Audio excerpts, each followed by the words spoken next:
Muy buenos días, bienvenidos a una nueva sesión de nuestro curso de Química General 1. Para recordarles a los que se están incorporando a nuestras sesiones, que son los días martes, miércoles y jueves de 8:30 a 9:25, ¿sí? Recordarles que cada sesión está siendo grabada y dispuestas para ustedes en el aula, para que quienes por diversos motivos no logran asistir o no pueden participar, estas se encuentran grabadas al final de la unidad, ¿sí? En la sección sesiones grabadas para repasar, ¿sí? Allí encuentran cada sesión ordenada por fecha, ¿sí? Entonces pinchan sobre ella y automáticamente los va a derivar hacia el canal de YouTube, donde pueden acceder a a todas las clases, ¿sí? Que vamos a tener este semestre. ¿De acuerdo? Bien, dicho eso entonces, em, también en el aula tienen todos los materiales que vamos a ir revisando por sesión tras sesión. Recuerden que al inicio de la sesión, ¿sí? Tienen acá un espacio que se llama verificación de base de las actividades del curso. Entonces ustedes pinchan ahí y pueden ir marcando, ¿sí? Qué cosas ya han realizado en la sesión, ¿sí? Y entonces de esa forma se les va a ir completando esa barrita ahí de progreso, ¿sí? Entonces así también ustedes van monitoreando y haciéndole seguimiento a aquellos recursos, tareas, actividades de la unidad, y cuando la barrita llegue al 100% significa que han completado toda la unidad de aprendizaje con todos sus recursos, con todas sus tareas, con todas las actividades, pruebas y demás. ¿De acuerdo? Para que también vayan ahí haciendo su propio seguimiento eh, individualizado de todo el material que está en el aula. Bien, entonces, solo modo de recordatorio, ¿sí? La semana pasada iniciamos toda una discusión sobre los orígenes de nuestra disciplina, ¿sí? Sus primeros, digamos, um, sus primeras preguntas, sus primeras interrogantes, eh, y cómo a luz de estas preguntas y a luz de estas interrogantes es que se busca de alguna forma eh, modelizar, ¿sí? Todos los fenómenos que nos rodean, es decir, buscar alguna idea común que permita explicar no solamente a nivel macroscópico los fenómenos que nos rodean, sino que también, y con mayor propiedad, desde el punto de vista microscópico, ¿sí? Es decir, cómo es que internamente estos fenómenos que aparentemente pareciera ser que son muy diferentes, en rigor tienen regularidades, es decir, hay unas ciertas leyes que los gobiernan, ¿sí? O teorías, ¿sí? Y que estos conjuntos de fenómenos, ¿sí? Responden a ¿sí? A una teoría o más bien a un modelo, ¿sí? Y por tanto cada uno de estos fenómenos es un ejemplo de el modelo que los permite en cierta medida explicar, ¿sí? Pero en esta búsqueda de explicar, ¿sí? Y de dar cuenta sobre cómo funciona lo que nos rodea, sobre cómo funciona el mundo, um, nos interiorizamos en la forma de racionalizar, de pensar que es en la disciplina, ¿sí? Buscamos ya una definición propiamente tal, ¿sí? De cuál es el foco de atención que tiene la química, ¿sí? Como disciplina que estudia la materia y los cambios que ella sufre, ¿sí? Y que cada día estamos buscando nuevos cambios en la materia, ¿sí? Para tener materiales con nuevas propiedades, ¿sí? Eh, que nos permitan un mejor pasar, un mejor vivir, ¿sí?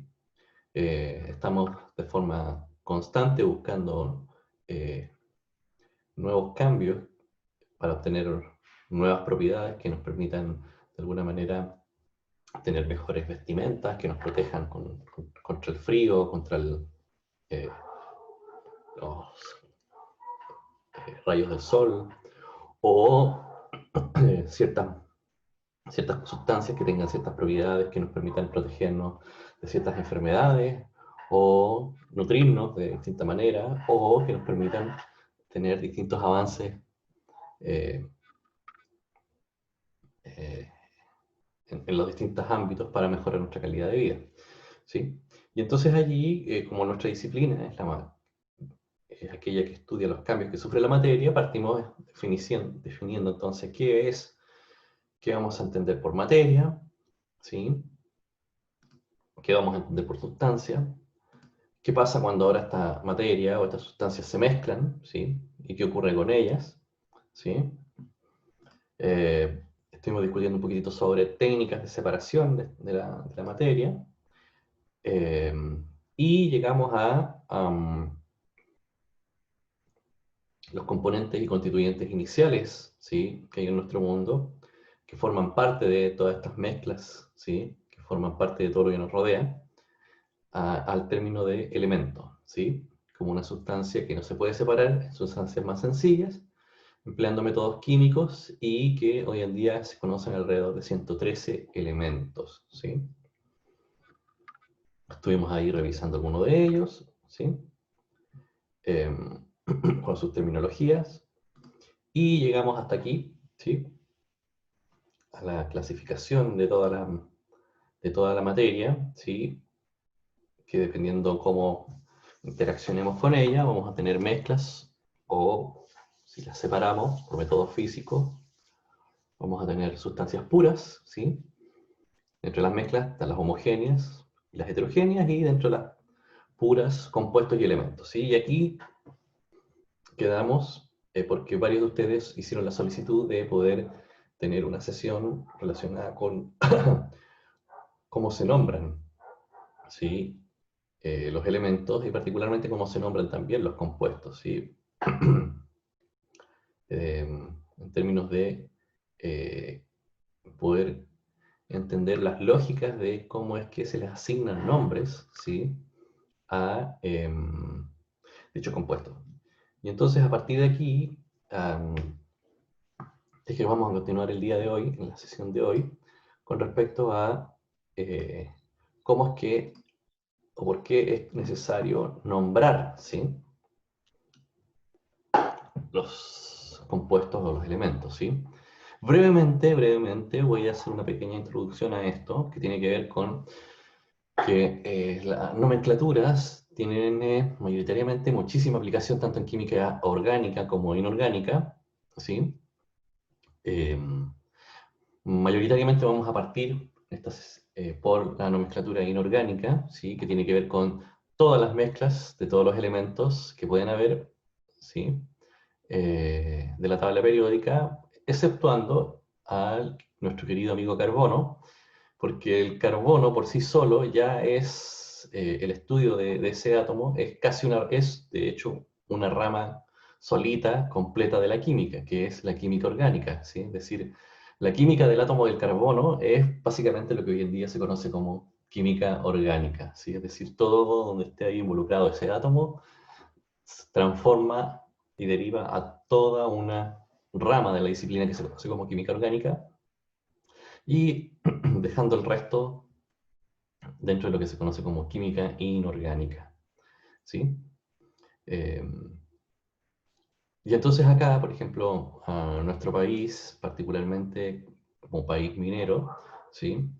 Tiene mucho que ver con temas de nomenclatura, porque producto de estas nomenclaturas que reciben el nombre, todos los minerales que en nuestro país se utilizan como materia prima para eh, exportar y forman parte de la economía en ese sentido del país, ¿sí? Entonces, por ejemplo, uno de los minerales más ciertamente conocidos, ¿sí? Eh, Sí, Araceli, vamos a ver solamente nomenclatura inorgánica, porque en orgánica van a tener el siguiente semestre química orgánica y ahí ya aprovechan de repasar, eh, ¿sí? Pero sin embargo podemos dejar una pequeña sesión para hacer una breve síntesis y les puedo subir más materiales para aquello, ¿de acuerdo? Bien. Con respecto a este mineral, ¿sí? Que se llama el sulfuro de hierro, ¿sí? O disulfuro de hierro, o pirita, ¿sí? También conocida como el oro de los tontos, ¿sí? Porque se confunde, ¿sí? Porque también es un color brillante, es pseudo semidorada, entonces se suele confundir con oro, ¿sí? Ahora, ¿dónde está la diferencia? Que los cristales que forma el disulfuro de hierro o piritas, si se fijan ahí, son mayoritariamente cubos, ¿sí? A diferencia del oro, que son otras formas que este tiene, ¿sí? Posee una composición química definida, características determinadas, y se representa a través de estas fórmulas químicas F2, FS2, ¿sí? Eh, Dentro de esta lógica de ir mirando los minerales, ¿sí? Que tenemos a nivel país y que forman parte de la riqueza de la nación, vamos a encontrar muchos elementos, ¿sí? Que se encuentran de forma nativa en la naturaleza, ¿sí? En el suelo. Por ejemplo, tenemos el cobre, ¿sí? Eh, que se encuentra de forma nativa sin formar compuestos químicos, ¿sí? Es decir, está formado por átomos de la misma clase, ¿sí? Ahí tenemos una muestra de cómo se vería el cobre nativo y acá tenemos una muestra de cómo se ve el oro de forma nativa, ¿sí? Si se fijan, la forma del oro nativo es completamente distinta a la pirita, que forma estructuras geométricas bastante particulares, a diferencia del oro, que son más bien como filigranas, ¿sí? Otros tienen otra forma, ¿sí? Particularmente los minerales se encuentran en depósitos o en yacimientos y según su origen pueden ser primarios o secundarios, ¿sí? ¿Qué significa que sean primarios? Es decir, corresponden a depósitos originales, ¿sí? Por ejemplo, ahí tenemos una muestra de pirita, ¿sí? De donde se extrae el hierro, ¿sí? Y ahí tenemos también una muestra de galena, ¿sí? De sulfuro de plomo, donde podemos extraer, como bien se señala ahí, plomo. Y tenemos minerales secundarios, que son minerales que se han formado a partir de reacciones químicas que sufren los minerales primarios. ¿Sí? Por ejemplo, ahí tenemos la anglesita, que es el sulfato de plomo, o la cerucita, que es el carbonato de plomo. ¿Sí? Si se fijan nuevamente ahí, dependiendo de cómo se estén combinando, nuevamente tenemos formas, ¿sí? Geométricas completamente distintas. ¿Sí? Ahí tenemos, por ejemplo, el fluoruro de calcio, ¿sí? O el vidrio, ¿sí? Entonces podemos tener sólidos cristalinos, que los átomos están ordenados tridimensionalmente, mientras podemos también tener sólidos amorfos, donde estos carecen de una estructura ordenada geométricamente. Y dentro de los sólidos cristalinos tenemos lo que se conocen como los cristales, que es un sólido homogéneo, que presenta una estructura ordenada de sus partículas, ¿sí? Y la cristalografía, ¿sí? Que es una rama también de la química, ¿sí? Particularmente de la química inorgánica, que estudia el crecimiento, la forma y la geometría de la materia cristalina, ¿sí? De hecho, el Instituto de Química eh, tiene, eh, tiene un concurso cada año, ¿sí? Un concurso de crecimiento de cristales, ¿sí? Así que el que le interese participar, infórmese y puede cultivar un cristal de sulfato de cobre o de cloruro de sodio en sus casas y se compite por el de mayor tamaño y el de mayor aglomerado. ¿Sí? Ahí tienen también un curso interesante para poder participar.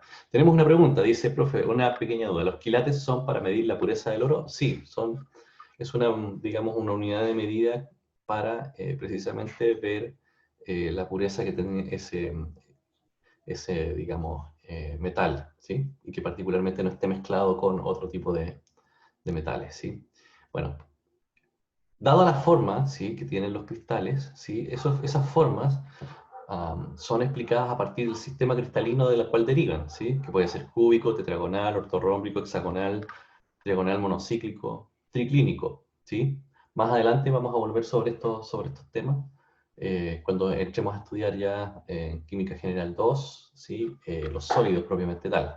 Y ahí vamos a volver sobre este tema, ¿sí? Vamos a volver sobre estos sistemas cristalinos y sobre las redes de Bravais, que de alguna forma nos explican la disposición y la posición, ¿sí? Y de la distribución de los átomos y de los iones, particularmente al interior de estas celdas, ¿sí? Bien, entonces, como señalábamos, la minería ha sido uno de los pilares fundamentales de nuestra economía y dentro de la minería casi un 70% corresponde a la producción de cobre particularmente, ¿sí? Es decir, tenemos metales, minerales metálicos, ¿sí? Y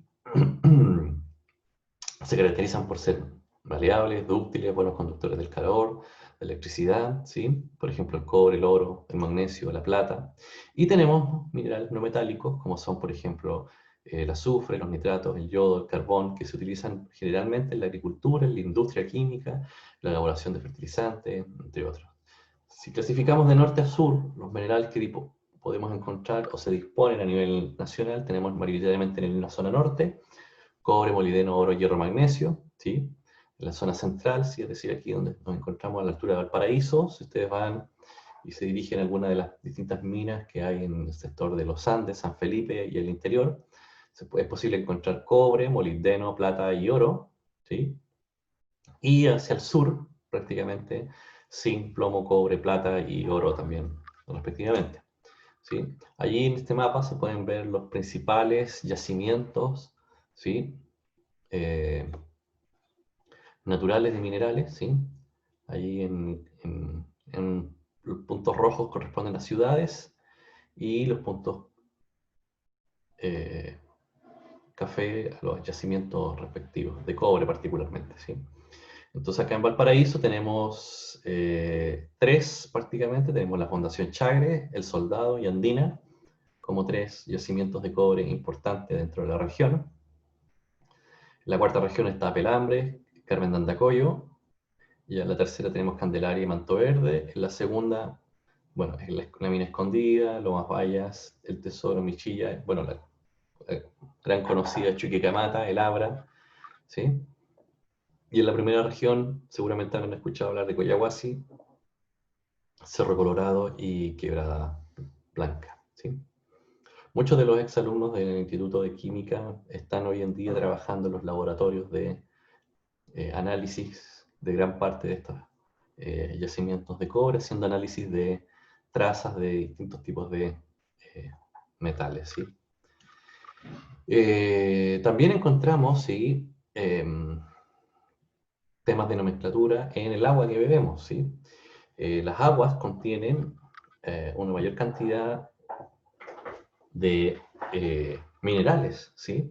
De iones, ¿sí? Alcanzando inclusive 25 miligramos por litro, y en el caso de las aguas de mar, un promedio de 1,3 miligramos por litro, ¿sí? De flúor particularmente, ¿sí? Es decir, el flúor es un ion que se encuentra presente en nuestras aguas, ¿sí?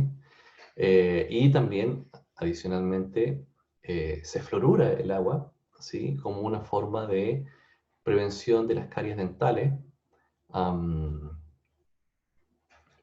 para tener en ese sentido una dentadura más o menos sana, ¿sí?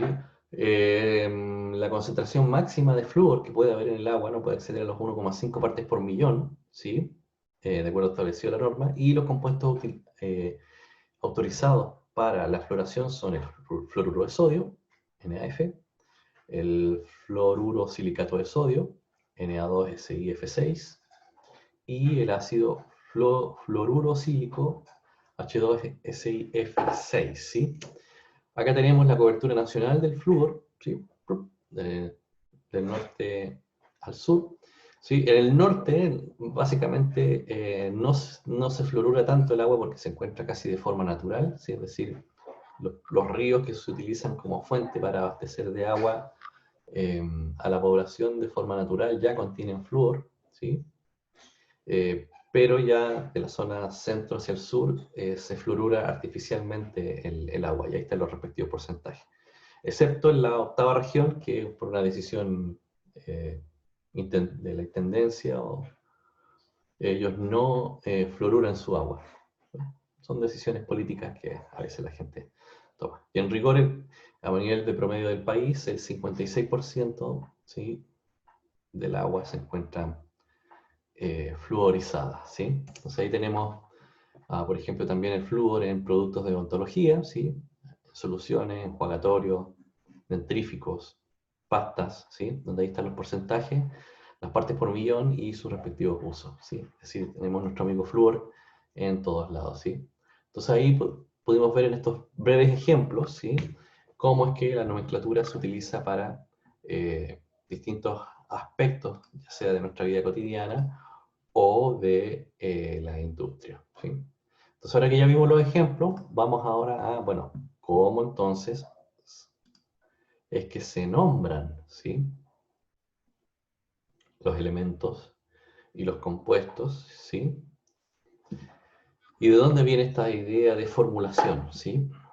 La fórmula química, ¿sí?, expresa la composición molecular, ¿sí?, tanto de moléculas como de compuestos mediante símbolos químicos, ¿sí?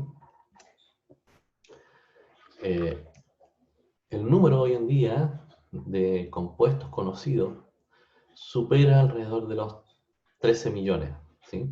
Es decir, todas las combinaciones que podemos hacer con todos los elementos de la tabla periódica, ¿sí?, alberga esa cantidad, ¿sí? Y un modo sistemático para poder nombrar esos 13 millones, ¿sí?, se conoce como nomenclatura, ¿de acuerdo? Es decir, imagínense tener a 13 millones de personas dentro de un lugar, ¿sí?, y tener que ponerle nombre a esa cantidad de personas. Bueno, la nomenclatura se dedica básicamente a esto, ¿sí?, es decir, a cómo le ponemos nombre a los compuestos o a los elementos, ¿sí? Ahora, un elemento clave, ¿sí?, de la nomenclatura tiene que ver con la capacidad que tiene un elemento de combinarse, ¿sí? Y esa capacidad, ¿sí?, de combinarse viene dada por dos, digamos, términos, ¿sí?, que son el número de oxidación, ¿sí?, y el número de valencia, que a veces se confunden, pero son distintos, ¿sí?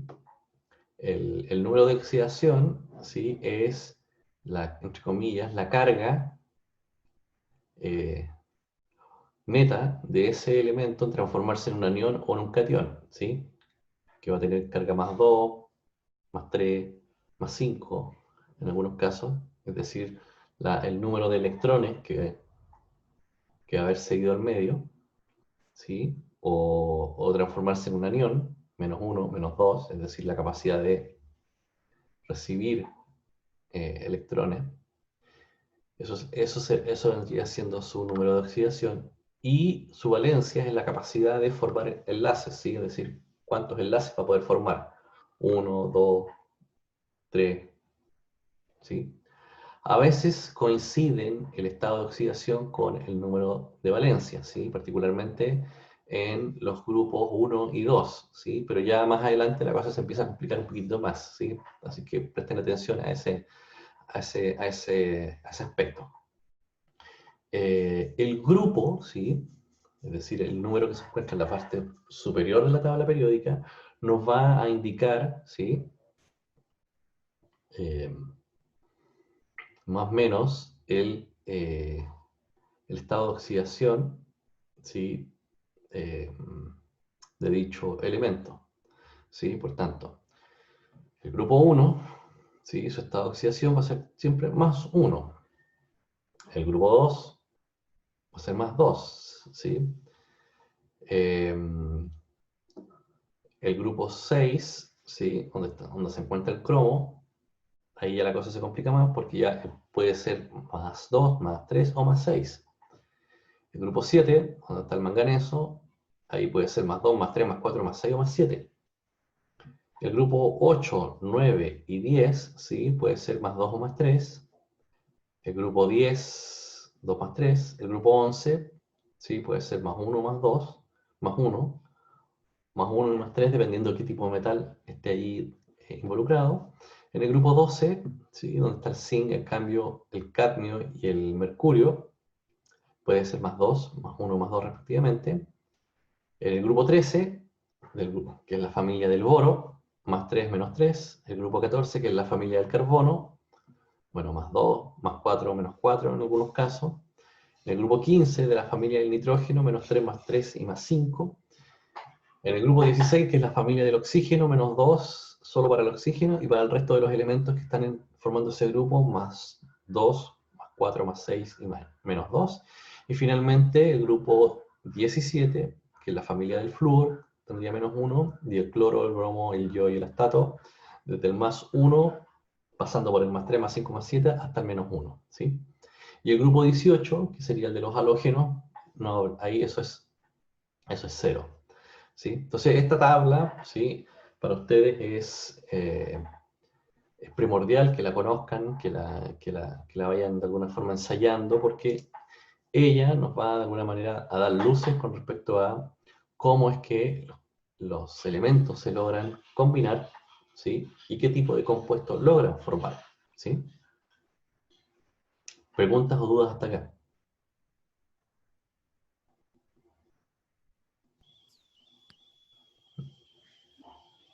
¿No? ¿Es No, claro? profe. No, sí, está bien. Muy bien. Estupendo. La siguiente diapo tienen allí los estados de oxidación más comunes, ¿sí? Y los grupos. Si se fijan, el grupo 1A más 1, el grupo 2 más 2, el grupo 3 más 3, ¿sí? Por acá en el otro extremo de la tabla periódica, ¿sí? En el grupo 15, el nitrógeno menos 3, el fósforo menos 3, el grupo de la familia del oxígeno menos 2, ¿sí? Y en la familia de los halógenos menos 1. ¿Sí? Esos son los estados de oxidación más frecuentes. ¿Sí?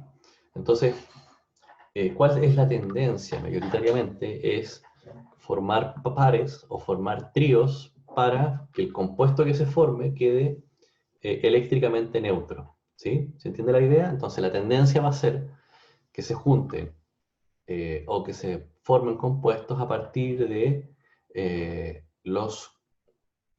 todas las combinaciones posibles del grupo 1 o del grupo 2, ¿sí? Con los del grupo 16 o 17, ¿sí?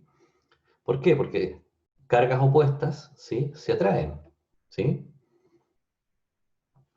Entonces acá, si tomamos a nuestro amigo litio, ¿sí?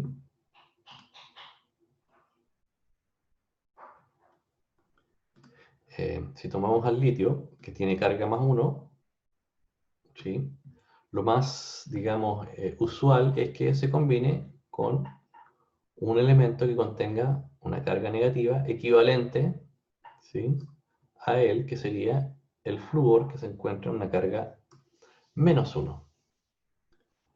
Mismo caso para el sodio. Sodio más 1, la tendencia va a ser también formar un compuesto con el flúor, ¿sí? Entonces ahí tendríamos, en este caso, se escribe siempre primero eh,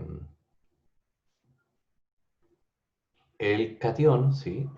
En este caso litio, y luego, ¿sí? Se escribe el anión, ¿sí? Esa es la tendencia, ¿sí?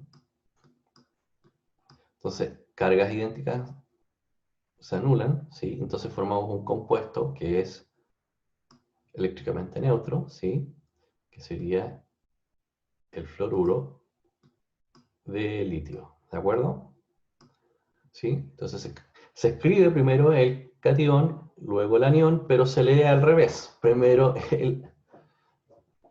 el anión y luego el catión, ¿sí? Por eso puede ser ahí un poquito confuso, ¿sí? Ahora, lo que ustedes están viendo acá, y como lo vamos a ver un poquito más adelante, siempre que ocurren estas combinaciones entre elementos de los extremos de la tabla periódica, como la atracción, que se produce es una atracción iónica, ¿sí? Entonces el compuesto que se forma es un compuesto de carácter iónico, ¿sí?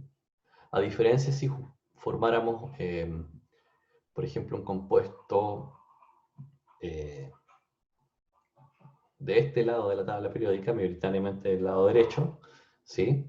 Por ejemplo, si formáramos eh, un óxido, ¿sí? de, de yodo, ¿sí? Normalmente eso sería un compuesto de carácter más bien covalente, ¿sí? Ya vamos a ir hablando un poquito más sobre aquello, ¿de acuerdo?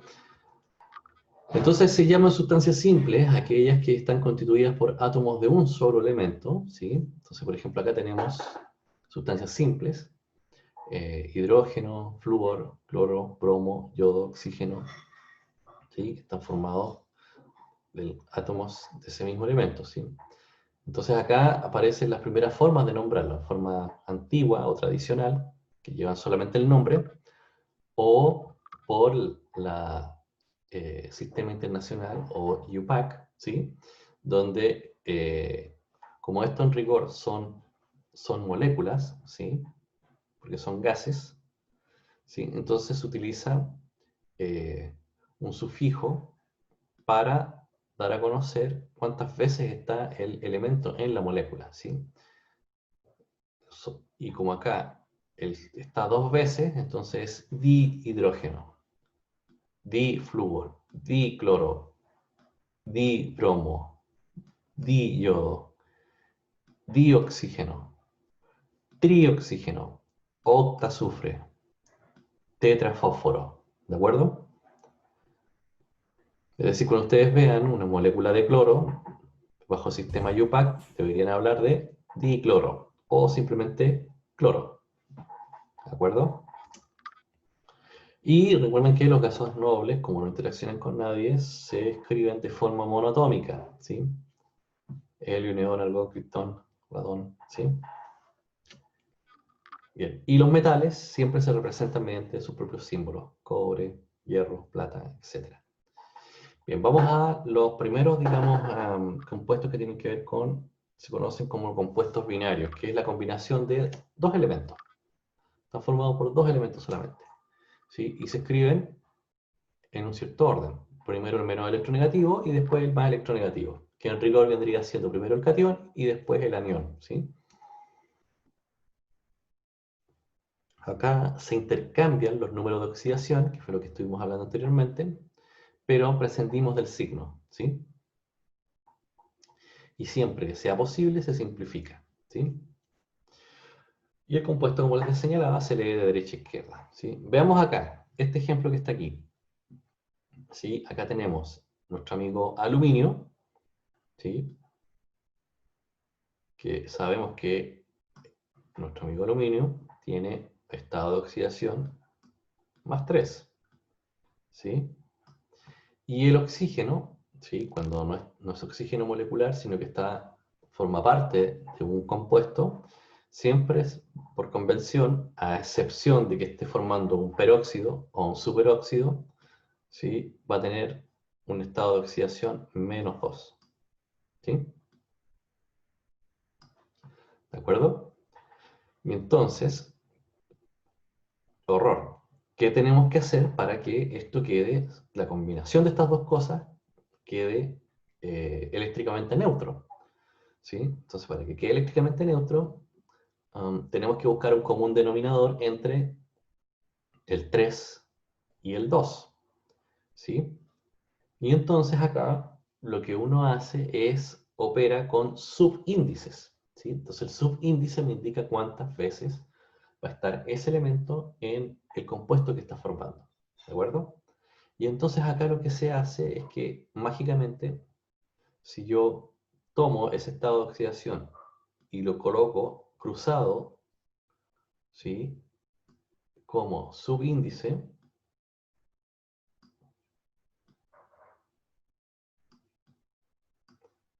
me va a aparecer ¿qué cosa? Me va a aparecer que 2 por más 3, eso me va a dar más 6 cargas positivas. Y 3 por menos 2, eso me va a dar menos 6 cargas negativas. Con lo cual, esas dos cosas se anulan, ¿sí? Y por tanto me queda un compuesto eléctricamente neutro, ¿sí? Es decir, formamos el óxido de aluminio. ¿Se entiende la idea?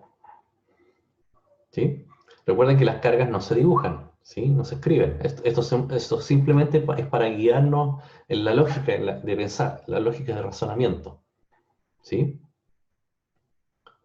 Ahora, seguramente ustedes se van a preguntar y van a decir, pero ¿y profe, ¿y de dónde salen los números de oxidación? ¿Cómo es que aparecen? ¿De dónde vienen? ¿Cuándo aparecieron? Bueno, eso aparece de aquí, ¿sí?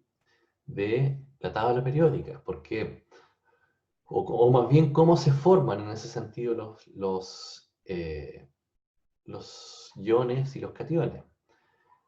A partir de, no sé si ustedes se recuerdan de sus clases de química en enseñanza media, donde en rigor todos los elementos de la tabla periódica se quieren parecer, ¿sí?, a los gases nobles, porque ¿qué particularidad tienen los gases nobles? Ay, disculpen. Que son isoeléctricamente estables. ¿Sí? ¿Por qué? Porque tienen su configuración electrónica completa. ¿Sí? En cambio, todos los elementos, ¿sí?, de la tabla periódica no tienen, ¿sí?, su configuración electrónica completa. ¿Sí? Es decir, se encuentra incompleta. ¿Sí? Pero, por ejemplo, nuestro amigo litio, ¿sí?, que su configuración electrónica es un S2, 2S1, ¿sí? Recuerden que el orbital S permite 2 electrones, ¿sí? Por tanto, aquí nuestro amigo litio se encuentra incompleto, no está completa su configuración electrónica. Pero si ese electrón de su último nivel lo pierde, se va, ¿sí?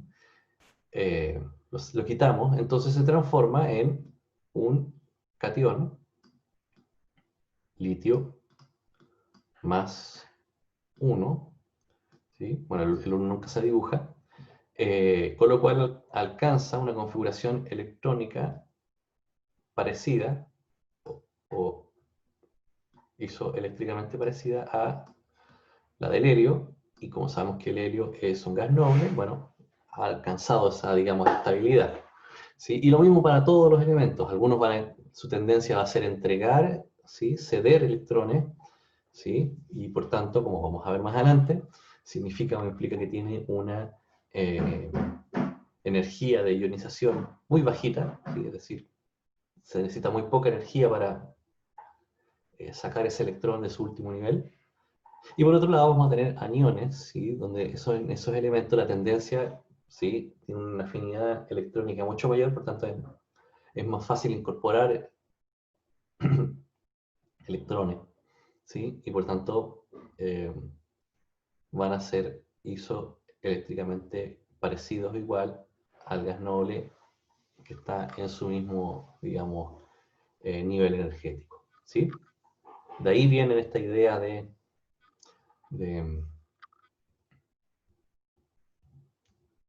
o más bien de ahí surge esta, digamos, tabla de números de oxidación, ¿sí? Que nos permite explicar cómo es que se combinan en ese sentido los elementos, ¿sí? Bien, la Unión Internacional de Química Pura y Aplicada, ¿sí?, UPAC, reconoce o establece 3 sistemas de nombrar los compuestos, ¿sí? La sistémica, ¿sí?, es decir, la que ellos proponen, la stock y la tradicional, ¿sí? Hoy en día, básicamente, se utiliza para todos los inventarios, para todos los productos, para todas las ventas de esto, la sistémica, ¿sí? Ya la tradicional y sobre todo el stock ya han dejado de utilizarse, pero por si acaso igual las vamos a mencionar, por si ustedes todavía, no sé, imagínense, van a una práctica, les hacen hacer el inventario del laboratorio y se encuentran con algún tarro, con algún reactivo donde todavía viene el nombre de ese reactivo, ¿sí? En nomenclatura stock o tradicional, y ustedes dicen, oh, horror, ¿y esto qué es? ¿Cómo lo clasifico? Bueno, acá vamos a encontrar cuáles son las similitudes, ¿de acuerdo? Para nombrar los distintos compuestos, ¿sí? ¿Cómo se distinguen entre la tradicional, la sistémica y el stock? Es que la tradicional utiliza sufijos oso, ico, hipo, perico, ¿sí?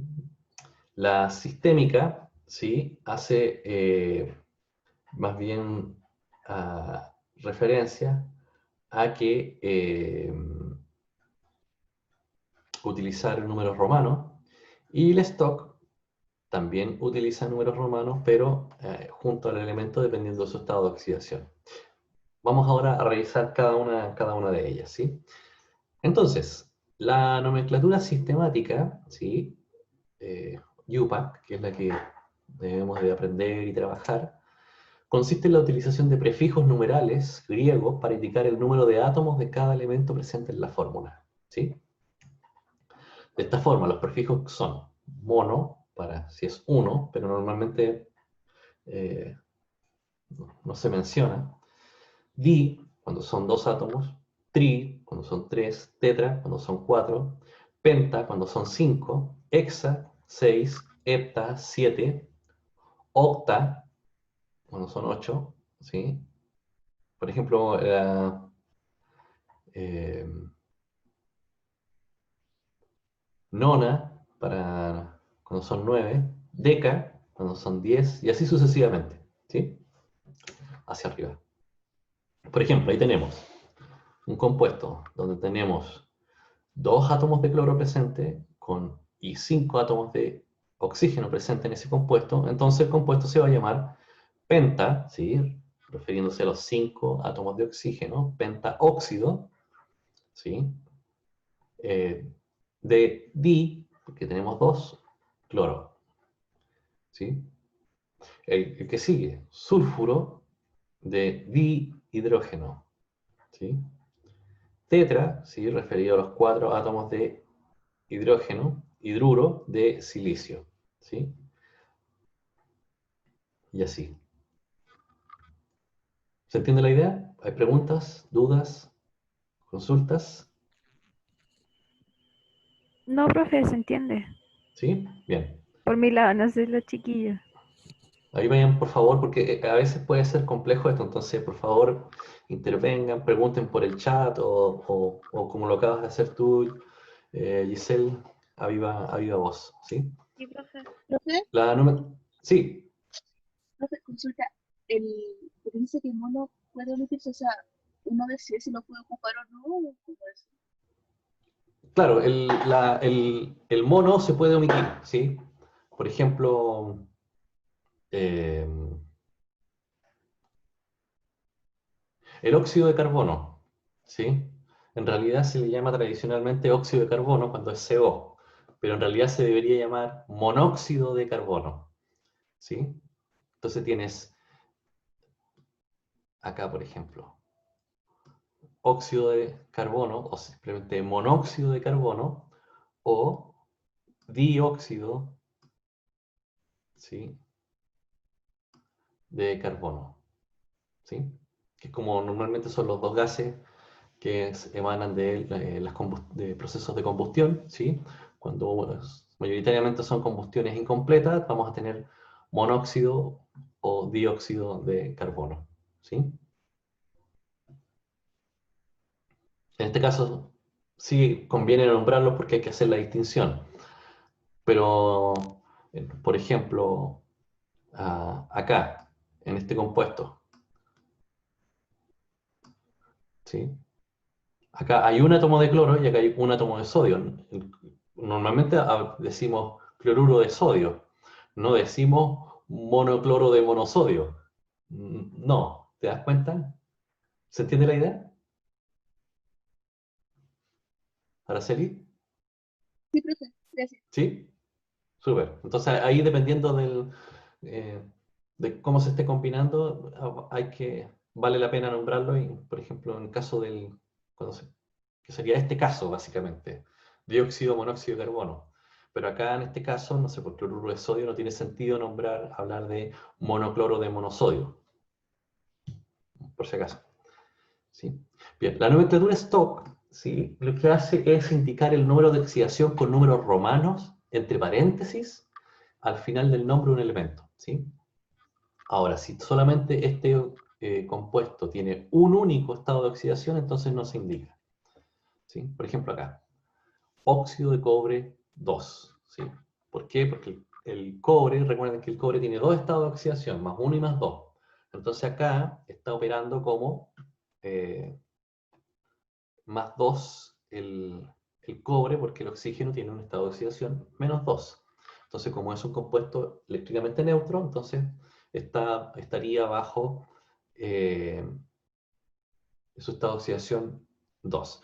Ahora, ¿qué pasaría, por ejemplo, si nos encontramos con este caso?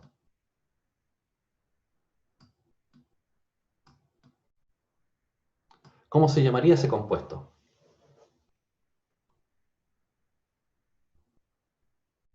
Bajo la figura de Stock.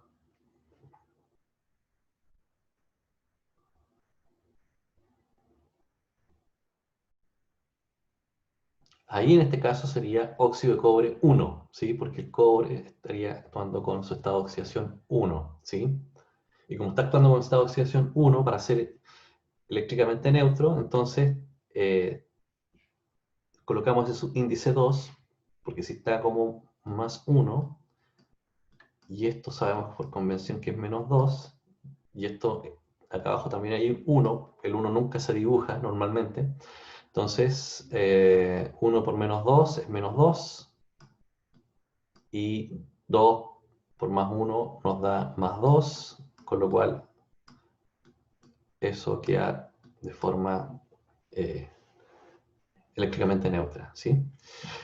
Siguiente caso acá tenemos, por ejemplo, óxido de hierro 3, ¿sí? Misma idea, el hierro se encuentra en su estado de oxidación más 3. De hecho, ese subíndice, recuerden que los subíndices, cuando los presentamos como estado de oxidación, si los volvemos a cruzar, esto significa que el hierro se encuentra acá en su estado de oxidación más 3, ¿sí? Que ya nos lo indica acá el subíndice, y el oxígeno se encuentra en estado de oxidación menos 2, ¿sí? Como también se indica acá. Y ustedes me dicen, pero profe, y en el ejemplo de arriba, ¿por qué no aparecen los subíndices?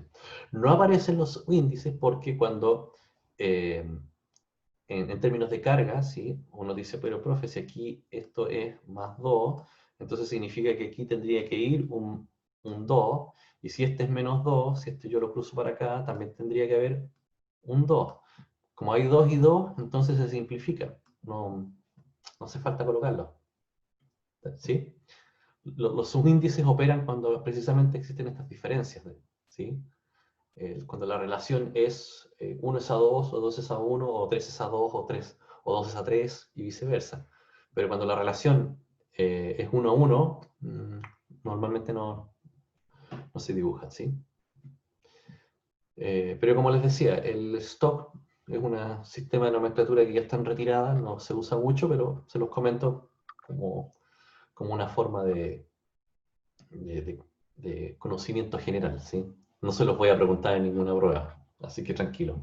Pero la IUPAC sí, allí sí vamos a incorporar algunos ejercicios en las siguientes pruebas para que vayan de alguna manera Profe, incorporándolo. ¿Sí? no entendí el primero, o sea, el que hizo último. ¿Se puede ¿Cuál? volver? ¿Ese? El óxido de cobre, ¿por qué tiene dos si se simplifica y queda en cero? ¿Por qué tiene dos? ¿Dónde tiene dos? Ah, El, porque sí, se simplifica, porque acuérdate que eh, aquí la nomenclatura Stock consiste en indicar el número de oxidación, el número romano, ¿sí? Entre paréntesis, al final del nombre del elemento. ¿sí? Acá me está indicando cuál es el estado de oxidación en el cual se encuentra el catión, en este caso el cobre, ¿sí? Por eso es que lleva ese número 2 romano. Y acá tú no lo ves, porque como te señalaba anteriormente, como tanto el cobre tiene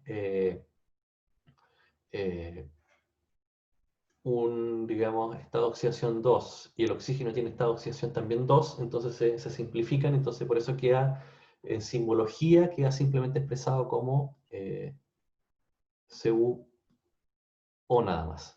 ¿Sí? Entonces se queda el del catión.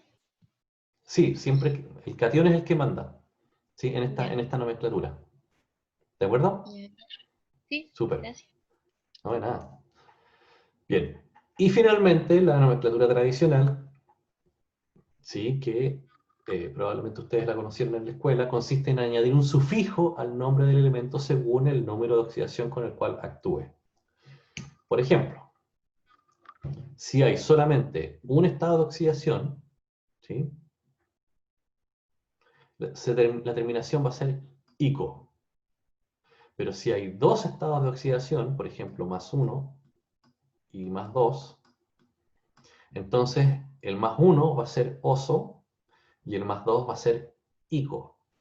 Si hay tres estados de oxidación, es decir, más 1, más 2, más 3, entonces el menor va a ser hipo y termina en oso, el del centro termina en oso y el mayor termina en ico. Y ya si hay cuatro estados de oxidación, ¿sí? Entonces el más pequeñito de todos parte con hipo y termina en oso, y luego el siguiente termina en oso, el siguiente termina en ico, y el último inicia en per y termina en ico, ¿sí? Por ejemplo, hoy en día, para los productos de limpieza, ¿sí? Utilizamos el,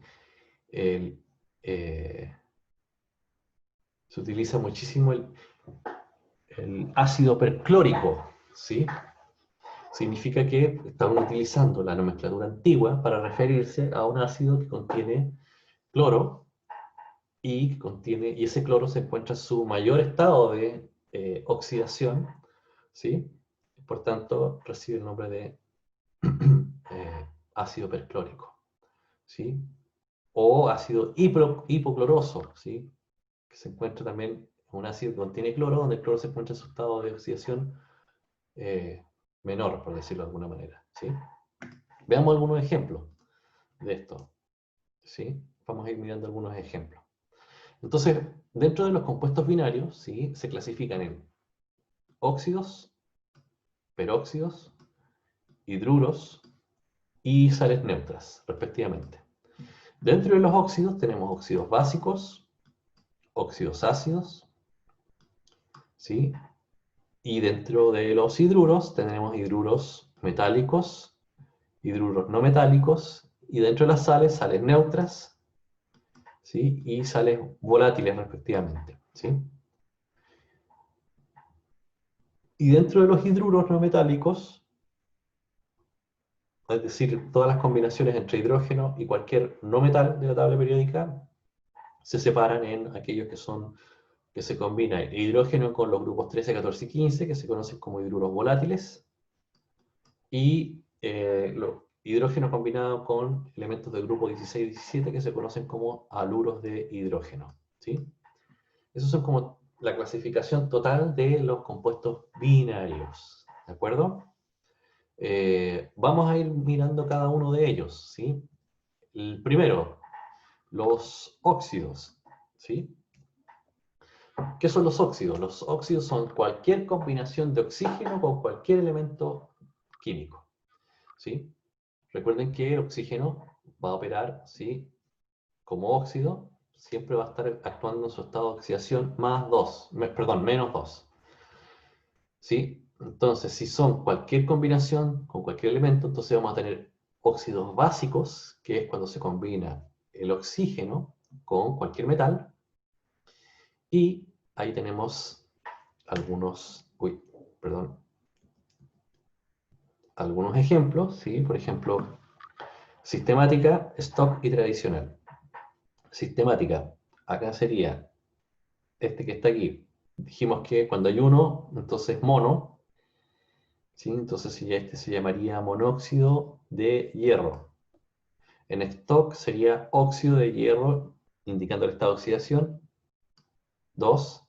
Y en la tradicional, como el hierro tiene dos estados de oxidación, más 2 y más 3, el menor entonces se nombra como oso, entonces sería óxido ferroso. ¿Sí? ¿De acuerdo? Gisela, cómo llamaríamos a este compuesto en la sistemática?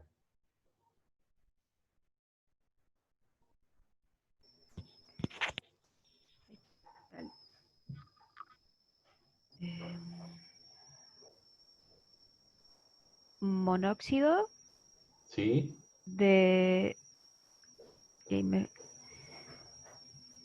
no, no sería de dilitio, pero Sí, muy bien. no- Monóxido de dilitio. Estupendo, muy bien. ah, ya. Sí, muy bien. ¿Y el stock cómo se llamaría?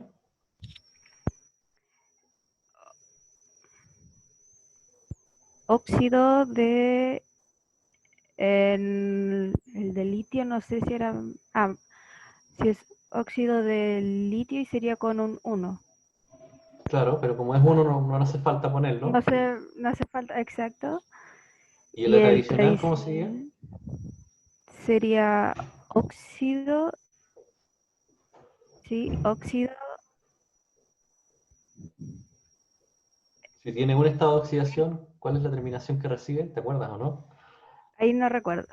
Volvamos atrás a la tabla. Si es uno de lítico, Lítico, muy bien. Óxido lítico, lítico. Sí, ya. muy bien. Muy bien, Profe, veamos. disculpe, cuando se escribe es el nombre se le agrega solamente el hito, eso o ferroso, Sí, sí, solamente se le agrega. se le Ah, agrega. ya, Fíjate en el ejemplo. Acá ya descubrí ¿ves? Óxido lítico o simplemente óxido de litio. ¿Sí? ya, Así se llama en la tradicional. Muy bien, ¿ves? ya. Este puede ser monóxido de dilitio o simplemente óxido de dilitio. ¿Sí? Recuerden que el mono, dependiendo de qué estemos hablando, a veces se nombra o a veces simplemente no se nombra. Por ejemplo, en el primer caso, si te fijas, acá queda como monóxido de hierro o también simplemente puede llamarse óxido de hierro. ¿Sí? Simplemente se utiliza acá a veces para diferenciarlo de la sistemática o el stock, pero ya el stock con el número romano ya estás viendo, eso ya te da la pista de que es la nomenclatura de stock cuando aparecen los números romanos de por medio, ¿sí? Preguntas hasta aquí, dudas. Esto es solamente ir ensayando, practicando, ensayando, practicando, así que eh, siguiente óxido son los óxidos ácidos, es decir, cuando combinamos un átomo de oxígeno con cualquier elemento de la tabla periódica que no sea metal, ¿sí? Por eso es importante que cada uno de ustedes tenga en su teléfono eh, su, su aplicación de la tabla periódica, porque así rápidamente pueden ir identificando eh, ¿sí? Cuáles son metales, cuáles son no metales, qué propiedades tiene cada uno de ellos, ¿sí? Por ejemplo, si uno pincha acá eh, y puede pedirle que le nombres, eh, por ejemplo, solo los metales, ¿sí? Entonces uno le pide que uno le muestre solamente los elementos metálicos, entonces ya la aplicación te muestra cuáles van a ser todos los metales, ¿sí? Que ahí te los marca en amarillo, en este caso. Y de esa forma ya podemos saber de qué estamos hablando, si es un óxido metálico o un óxido no metálico, ¿sí? Entonces ahí ya es más rápida la forma de nombrar, ¿sí? Veamos entonces, ¿quién está por ahí? Araceli, ¿cómo nombramos este primer compuesto? bajo la nomenclatura sistemática.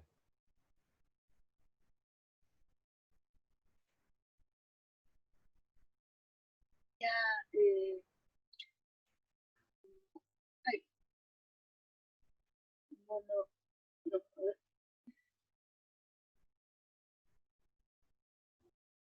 eh, monóxido de azufre. Monóxido de azufre, sí, muy bien, muy bien. El segundo, ¿cómo se llamaría también en la sistemática? ¿Cómo llamamos a este?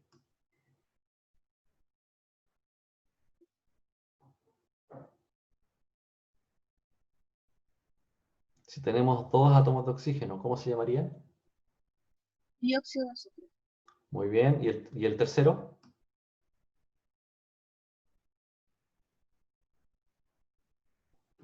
Si tenemos tres,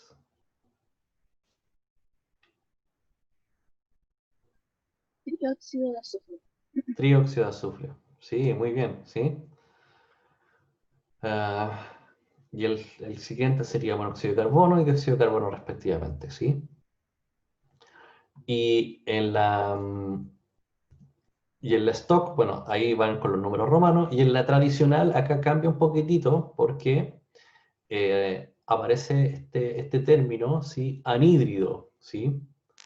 Eh, que hace referencia a que no hay hidrógeno de por medio, porque normalmente cuando las cosas se combinan con oxígeno, ¿sí? Aparece también el amigo hidrógeno, entonces la tradicional, cuando no está presente el hidrógeno, ¿sí? Recibe el nombre de anhídrido, ¿sí? Para diferenciarlo, ¿sí? Es decir, en la nomenclatura de compuestos binarios, ¿sí? Tradicional, los ácidos óxidos provenientes de un no metal, ¿sí? Reciben el prefijo de anhídrido, ¿sí? Probablemente este lo habrán escuchado, anhídrido carbonoso o anhídrido carbónico, ¿sí? En las recetas, en los ingredientes de las bebidas, ¿sí? Aparece normalmente el dióxido de carbono como anhídrido carbonoso o anhídrido carbónico, ¿sí? En Sí, algunas, aparece. en algunas bebidas así aparece como, y uno dice, ¿qué es eso? ¿Qué es el anhídrido carbónico? Bueno, es el clásico y viejo conocido dióxido de carbono, ¿sí? Para que vayan ahí haciendo conexiones, ¿sí? De ahí viene ese nombre. Uy, 9:35, se nos acabó el tiempo, así que los invito a que ustedes continúen, descarguen el PPT, continúen revisando los ejemplos y así ya mañana continuamos. Al final de la presentación vienen tablas con bastantes ejemplos, ¿sí? Para que puedan ir en ese sentido también practicando y puedan ir aquí trabajando, ¿sí? Al final de la presentación aquí tienen distintas tablas con muchos ejercicios para que vayan ahí practicando. Es decir, está el nombre y colocan la fórmula, o está la fórmula y colocan el nombre, es decir, ahí tienen harto para ir ejercitando, ¿sí? Y mañana ya continuamos donde nos quedamos. Mi idea es poder al menos alcanzar a revisar la clasificación de los compuestos binarios, que es la que más ustedes van a utilizar, ¿sí? Y algunos que otros ternarios, ¿sí? Que es importante también chequearlo y revisarlos, que son algunos ácidos, ¿sí? Casi la mayoría de los ácidos son ternarios, es decir, participa un átomo de hidrógeno, eh, puede ser normalmente un elemento del grupo de los haluros, ¿sí? Y oxígeno, ¿sí? U otro tipo de combinaciones, pero normalmente dentro de los ácidos, como hay tres elementos involucrados, son ácidos terciarios. O también a veces ocurre que hay combinaciones, tenemos iones poliatómicos, ¿sí? Es decir, iones formados por más de un ion, ¿sí? Como por ejemplo el ion carbonato, el ion sulfato, que al combinarse con otro elemento forma un compuesto terniario, ¿sí? Que los vamos a chequear el día de mañana, ¿sí? Bien, quedamos hasta acá entonces. Los invito a caminar un poco, tomarse un café y prestarse a la siguiente sesión. Nos vemos mañana entonces. Hasta pronto. Chao, profe, gracias. Chao, Chao, profe. chao, gracias. Profe.